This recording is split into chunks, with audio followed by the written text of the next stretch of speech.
15 August 1975 বাঙালি জাতির ইতিহাসে একটি কলঙ্কময় অধ্যায়।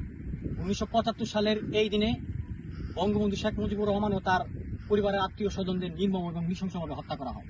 বঙ্গবন্ধু তার এই হত্যাকাণ্ডের আন্দাজ করতে পেরেছিলেন, কিন্তু তিনি বলেছিলেন যে আমার বাঙালি আমাকে কোনোদিন মারবে না।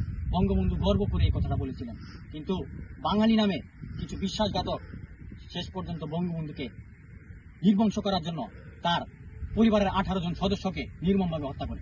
1975 সালের 15 আগস্ট, সেদিন তো কোনো ভোরের আলো ভালোভাবে ফুটে ওঠেনি, আর মুড়া ভেঙে জেগে উঠেছিল ঢাকা।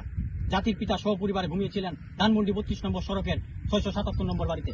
ঘাতকের দল ট্যাঙ্ক, কামান, অত্যাধুনিক মারস্ত্র নিয়ে রাস্তায় নেমে আসে। টার্গেট বঙ্গবন্ধু এবং তার আত্মীয় পরিজনদের নির্মমভাবে হত্যা করা।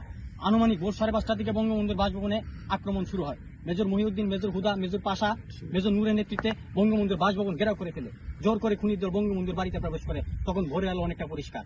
চিৎকার, হট্টগোল আর গুলির শব্দে ঘুম ভাঙে বঙ্গবন্ধু পরিবারে। তার একে একে পরিবারের প্রত্যেক সদস্যকে হত্যা করে। শিশু রাসেলও রেহাই পায়নি। একজন ঘাতক শেখ রাসেলকে উপরতলা থেকে নিচে নিয়ে আসে। ভয়ে বিহ্বল হয়ে পড়ে 10 বছরের শিশু শেখ রাসেল। মায়ের কাছে যাবার জন্য সে কাঁদতে শুরু করে। নিষ্ঠুর ঘাতক শেখ রাসেলকে উপরে নিয়ে গুলি করে হত্যা করে। স্টেন গান থেকে বঙ্গবন্ধুর বুক লক্ষ্য করে গুলি করে ঘাতকের দল। তার বুকে 18টি গুলি আঘাত পাওয়া যায়। হত্যা করা হয় বঙ্গবন্ধুর সহধর্মিণী শেখ ফজিলাতুন্নেসা মুজিব, পুত্র শেখ কামাল, শেখ জামাল, শিশুপুত্র শেখ রাসেলকে। শ্রেণিয়াবাদ, বেবি শ্রেণিয়াবাদ, সুকান্ত বাবু, আরিফ খান, রিন্টু সহ পরিবারের 18 জন সদস্যকে। বঙ্গবন্ধু 2 কন্যা জননেত্রী শেখ হাসিনা ও শেখ রানা দেশের বাইরে থাকায় প্রাণে বেঁচে যান।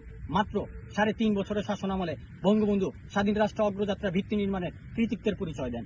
তারপরও এদেশের মানুষের উপকার, এদেশের মানুষের অতিপূর্ণ নেতাকে এভাবে জীবন দিতে হলো, এমন করুণ নির্মম হৃদয় বিদারক হত্যাকাণ্ড বিশ্ব ইতিহাসে নেই বললেই চলে। বঙ্গবন্ধুর সেই হত্যাকাণ্ডের, নির্মম হত্যাকাণ্ডের নেতৃত্ব দিয়েছিল খুনি খন্দকার মুশতাক আহমেদ, এবং দেশি বিদেশি চক্রান্ত এটার সাথে জড়িত ছিল। ক্ষমতা দখলকারীরা চেয়েছিল বঙ্গবন্ধুকে হত্যা করে ইতিহাস থেকে তার কীর্তি মুছে ফেলার, কিন্তু তাদের সেই চেষ্টা সফল হয়নি। কারণ যতদিন এই বাংলার মাটিতে বঙ্গবন্ধু শব্দটি এবং বাংলাদেশের সাথে বাংলা শব্দটি থাকবে, যতদিন এই বাংলার বুকে পদ্মা, যমুনা, গৌরী, মেঘনা বহমান থাকবে, ততদিন এই বাংলাদেশে বঙ্গবন্ধু শেখ মুজিবুর রহমান থাকবে।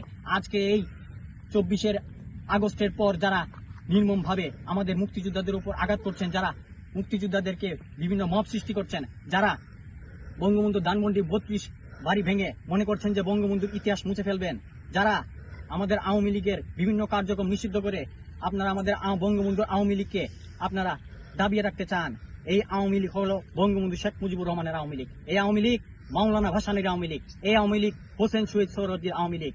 এই আওয়ামী লীগের জন্ম হয়েছে আন্দোলন এবং সংগ্রামের মধ্য দিয়ে।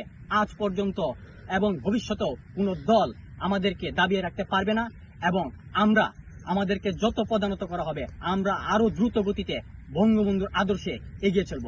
আজকে বঙ্গবন্ধুকে যারা বিভিন্ন টকশোতে অপমান করেন, তারা এক সময় আমাদের বঙ্গবন্ধুকে নিয়ে গর্ব করবেন। আজকে যারা সাধারণ শিক্ষার্থী না জেনে বুঝে এই জুলাই আন্দোলনে মেটিকুলাস ডিজাইনে অংশগ্রহণ করেছেন, একদিন আপনারা সেই বঙ্গবন্ধুকে নিয়ে গর্ব করবেন। আজকে এই আন্দোলন ছিল একটা পাতানো আন্দোলন। এই আন্দোলন ছিল একটা সরকার পতন করার আন্দোলন।